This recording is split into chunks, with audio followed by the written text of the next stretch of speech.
جنگ بندی کے باوجود اسرائیل نے لبنان پر حملے کیے تو حزب اللہ نے بھی تابڑتوڑ جواب دیا اور حملوں کا بدلہ لے لیا۔ حزب اللہ نے اسرائیلی ہیلی کاپٹر پر حملہ کر دیا جس میں کئی اسرائیلی فوجی ہلاک اور زخمی ہو چکے ہیں۔ اس ساری صورتحال کے بارے میں عامر رضا سے بات کرتے ہیں۔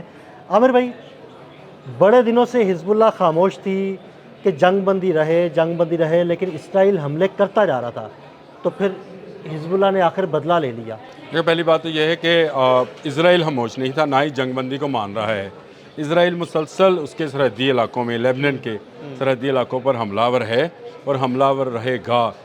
وہ بھاری توپ خانہ بھی لے کے جا رہا ہے، وہاں پر ٹینکس کے بھی جو ہے شواہد موجود ہیں، مراکہ ٹینکس وہاں پر حملہ آور ہیں، اور اس کے علاوہ وہ زمینی فوج یعنی بری فوج کے ذریعے بھی پینیٹریٹ کر رہا ہے نادرن لیبنان کے اندر مختلف گاؤں کو خالی کرا رہا ہے، جس میں حزب اللہ نے جو ہے وہ بہت کنٹرول کیا، لیکن پھر اس کے بعد حزب اللہ نے اپنے حملوں کا آغاز کر دیا ہے۔ راکٹس برسائے ہیں اسرائیل کے اوپر۔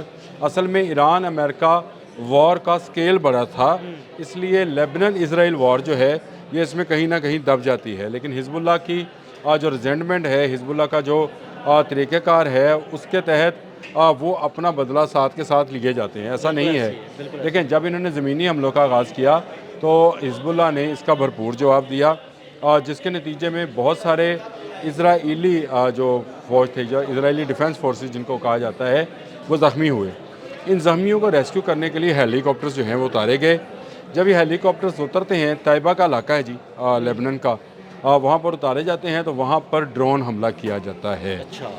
یہ اس کی فوٹیجز بھی آ گئی ہیں، کیونکہ اس ہیلی کاپٹر کے تمام آپریشن کو، ریسکیو آپریشن کو مانیٹرنگ کرنے کے لیے یا اس کی ویڈیوز بنانے کے، اس کو ڈاکومنٹ کرنے کے لیے اس کی ویڈیوز بنائی جا رہی تھی، جس میں صاف نظر آتا ہے کہ ڈرون آتا ہے، حملہ آور ہوتا ہے۔ اگر آپ کو وہ جو فوٹیجز ہیں وہ ملتی ہیں تو آپ اس میں سے پکچرز آپ لگائیں تاکہ نظر آئے کہ وہ ڈرون آیا، اور ڈرون پھٹنے کے بعد وہاں پر بڑے پیمانے پر جو ہے یہودیوں کے جہنم واصل ہونے اور زخمی ہونے کی اطلاعات ہیں۔ مسلسل ظلم ڈھا رہا ہے لیبنان کے اندر اسرائیل۔ جنگ بندی کے باوجود، جنگ بندی کی باتیں ہوئی، جنگ بندی ہوئی، اس کے باوجود اس کے حملے نہیں رک رہے۔ دیکھیں، جنگ بندی غزہ میں بھی ہے، کل 3 فلسطینی شہید کیے ہیں بمباری کے ذریعے، کوئی روکنے والا نہیں ہے۔ نہ قوم متحدہ اس پر بول رہی ہے، نہ عرب ممالک GCC بول رہا ہے۔ لیبنان کے حق میں کوئی آواز بلند نہیں کرا۔ ایک جو اچھی آواز ہے وہ صرف ایران سے بلند ہوتی ہے کہ اگر آپ ایران امریکہ جنگ بندی کی بات کرتے ہیں تو لیبنان کی جنگ بندی کی بات کریں۔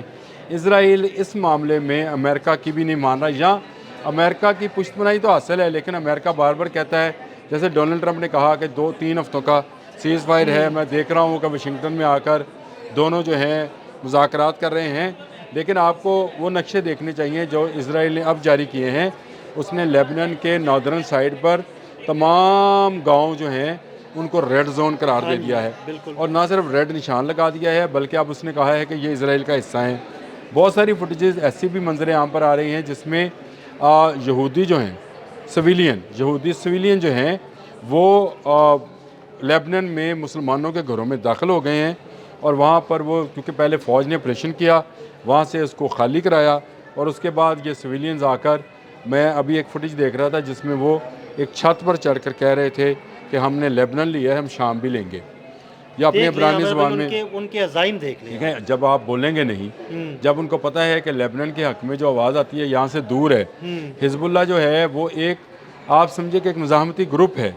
حزب اللہ کو فوج، باقاعدہ فوج نہیں ہے، وہ مزاحمت کر سکتی ہے، جہاں تک ہو سکے وہ مزاحمت کر رہی ہے، راکٹس بھی برساتی ہے، ان کے مراکہ ٹینکس تک اس نے تباہ کیے، اب ان کا ہیلی کاپٹر بھی تباہ ہوا، اور ان کے بہت سارے فوجی جو ہیں وہ جہنم واصل ہوئے اسرائیل کے، اور کچھ جو ہیں وہ زخمی بھی ہیں۔ تو یہ میں سمجھتا ہوں کہ حزب اللہ اگر نہ ہو تو یہ پورے کا پورا لیبنان، اس وقت ہم لیبنان نام کے ملک کو بھی ترس رہے ہوں، اور ہم یہ سمجھ رہے ہوں کہ یہاں سارے کے سارے جو ہیں قبضہ کر چکا ہوتا اگر حزب اللہ نہ ہو۔ دیکھیں، لیبنان ایک ایسا ملک ہے جہاں پر عیسائی بھی بڑی تعداد میں موجود ہیں، لیکن یہودی جو ہیں، کیونکہ حضرت عیسیٰ کو مصلوب کرنے والے ہی یہودی تھے، انہوں نے وہاں پر بھی ان کے لیے جو ان کی شبیہیں بنائی گئی تھیں اپنی طرف سے انہوں نے بنائی، ہم تو مانتے بھی نہیں ہیں اس بات کو، لیکن ان مجسموں کو یا ان چرچز جو ہیں ان کو بھی گرایا گیا، ان کی بھی توڑ پھوڑ کی گئی۔ تو یہ کسی کو بخشنے والے نہیں ہیں اس فتنے کو جس کا نام صہیونیت اور یہودیت ہے۔ اس کو اگر نہ روکا گیا اور اسلامی ممالک اس پر نہ اکٹھے ہوئے، لیبنان میں غریب مسلمانوں کا اور مسکین مسلمانوں کا خون بہایا جا رہا ہے، ان کی زمینوں پر قبضہ کیا جا رہا ہے۔ پہلے غزہ میں تباہی لائی گئی، آج بھی غزہ میں ہزاروں لوگ بے گھر ہیں، لاکھوں لوگ بے گھر ہیں، ہزاروں گھر تباہ ہیں۔ یہی صورتحال لیبنان کے تمام سرحدی علاقوں میں ہے، جہاں گاؤں کے گاؤں خالی کرا لیے گئے۔ یعنی اس وقت بھی جب میں آپ سے بات کر رہا ہوں تو تقریباً 59 کے قریب گاؤں جو ہیں خالی کرائے جا چکے ہیں، اور ان علاقوں پر یہودی دندناتے پھر رہے ہیں، لوٹ مار کرتے نظر آتے ہیں، اور IDF ان کو سیکورٹی فراہم کر رہی ہے۔ تو اس میں اگر حزب اللہ کہیں نہ کہیں کوئی نہ کوئی مزاحمت دکھاتی ہے تو اس کو دہشت گرد قرار دے دیا اس جاتا کو ہے۔ دہشت گرد قرار دے دیا جاتا ہے، اور جو ایکچولی دہشت گردی کر میں رہے ہیں ہمیشہ کہتا ہوں ان کے بارے میں کوئی بولتا ہی نہیں ہے۔ جو ملک جس پر حملہ آور ہوا جاتا ہے وہ مظلوم ہوتا ہے، چاہے وہ کسی مذہب، کسی رنگ، کسی نسل کا ہو۔ میں یہ نہیں کہتا ہوں کہ وینزویلا جو ہے وہ کیونکہ غیر مسلم ملک ہے تو اس پر امریکہ کا حملہ جسٹیفائی کرتا ہے، بالکل نہیں کرتا۔ ہم اس مظلوم کے ساتھ ہیں۔ ایران پر حملہ آور ہوئے، ہم ایران کے ساتھ ہیں۔ اسی طرح اسرائیل لیبنان پر حملہ آور ہو رہا ہے تو ہم لیبنان کے ساتھ ہیں۔ ہمیں ہر اس مظلوم کے ساتھ جس پر کوئی باہر سے آ کر در اندازی کرتا ہے یا اس پر قبضہ کرنے کی کوشش کرتا ہے، اس کے ہم خلاف ہیں۔ حزب اللہ اگر اس پر اپنی جو ہے وہ کرتی ہے تو اس کو کہا جاتا ہے کہ یہ جارحیت پسند ہیں، یہ شدت پسند ہیں۔ نہ وہ جارحیت ٹینک پسند لے ہیں، کر، ہیلی کاپٹر لے کر، فوجی اسلحہ لے کر وہاں پر حملہ آور ہوئے ہیں لبنان پہ، وہ دہشت گرد وہ نہیں ہے۔ دہشت گرد نہیں ہے۔ اور دوسری بات یہ ہے کہ میں نے آپ سے کہا تھا کہ ایران شاید لیبنان کے مسئلے پر اسرائیل پر دوبارہ حملہ کرے۔ یاد رکھیں یہ ضروری نہیں ہے کہ دوبارہ ایران پر حملہ ہوگا تو ایران اس کا جواب دے گا۔ لیبنان میں جو کچھ ظلم کیا جا رہا ہے، ایران اس کا بھی پلٹ کر جواب دے سکتا ہے۔ دیکھیں اسرائیل جو ہے اس کو پہلے بھی ایران اور ایک طرف سے حزب اللہ اور دوسری طرف سے جو حوثیز ہیں انہوں نے حملہ کر کے اس کو سبق سکھایا تھا۔ اب یہ باز نہیں آیا۔ جنگ بندی کی آڑ میں ایک طرف امریکہ مذاکرات کا کھیل کھیل رہا ہے، دوسری طرف اسرائیل جو ہے اپنے مذموم مقاصد جو ہیں یا گریٹر اسرائیل کا جو نقشہ ہے اس میں وہ لبنان کے اندر مذاکرات کے لبادے میں حملے کرتے رہو، گریٹر اسرائیل کا دیکھیں نقشہ یہ پورا تو کرتے مذاکرات رہو۔ میں پہلے دن سے نہیں ہے۔ نیتن یاہو نے پہلے دن کہا تھا کہ ہم نہیں جنگ بند نہیں کرنی، امریکہ نے کہا جی میرے کہنے پہ یہ بند کر رہے ہیں۔ پھر ایک جشن تھا اس نے ڈونلڈ ٹرمپ نے وائٹ ہاؤس میں کیا کہ دیکھیں جی جنگ بند ہو گئی، میں نے ایک اور جنگ بند کرا دی۔ نہ جنگ بند ہوئی، نہ جنگ بند کرائی گئی، یہ جنگ جاری ہے۔ اور میں یہ جو آپ سے کہتا ہوتا ہوں کہ یہاں پر یہ جنگ رکے گی نہیں۔ دیکھیں اگر ہم نے اب یہودیوں کو نہ روکا تو یہ گریٹر اسرائیل والے معاملے پر اسی طرح امریکہ ایران کے بعد کسی اور ملک کو پھنسائے گا، پھر دوسرے کو مذاکرات کا کھیل کھیلا جاتا رہے گا اور اسرائیل گریٹر اسرائیل کی طرف چلا جائے گا۔ اس میں سب سے اہم کردار تو عرب کو کردار ادا کرنا چاہیے جو ان کے ہمسائے ہیں۔ اب اگر وہ ہاتھ پہ ہاتھ رکھ کے بیٹھے ہیں تو آپ خود سمجھیے کہ ہماری نسلیں جو ہیں وہ اس بات پہ پچھتائیں گی کہ کبھی لیبنان جو تھا یہ مسلمان کنٹری تھا، کبھی شام جو تھا وہ مسلمان کنٹری تھا۔ تو اس کو پچھتانے سے بہتر یہ ہے کہ تمام مسلمان ممالک ایک ہو جائیں۔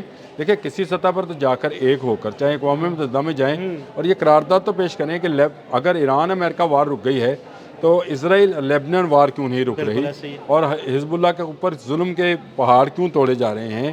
ان کا نام لے کر بلڈنگز جو ہیں وہ چاہے ہاسپٹلز ہیں، چاہے سکولز ہیں، چاہے رفاہی ادارے ہیں، وہ تباہ کیے جا رہے ہیں۔ یہی حماس کا نام لے کر انہوں نے غزہ میں سب کچھ اور کیا۔ حزب اللہ نے یہ جو ہیلی کاپٹر اور یہ جو یہودی جو ہیں جہنم واصل کیے ہیں، میں سمجھتا ہوں اس میں بالکل حق بجانب ہے۔ اگر یہ اسرائیل کے اندر کیا ہوتا ہے حزب اللہ نے تو میں بھی شاید اس کی مزاحمت کرتا، لیکن یہ تو لیبنان کے اندر موجود تھے، تو یہ موجود تھے تو ان پر کیا گیا ہے اور صحیح ان کو جہنم واصل کیا۔ بہت شکریہ عامر بھائی نے بڑی تفصیل کے ساتھ اس سارے معاملے پر روشنی ڈالی۔ مزید اپڈیٹس کے لیے ہمیں فالو کرتے رہیں اور کمنٹ سیکشن میں اپنی رائے سے ضرور ہمیں آگاہ کریں۔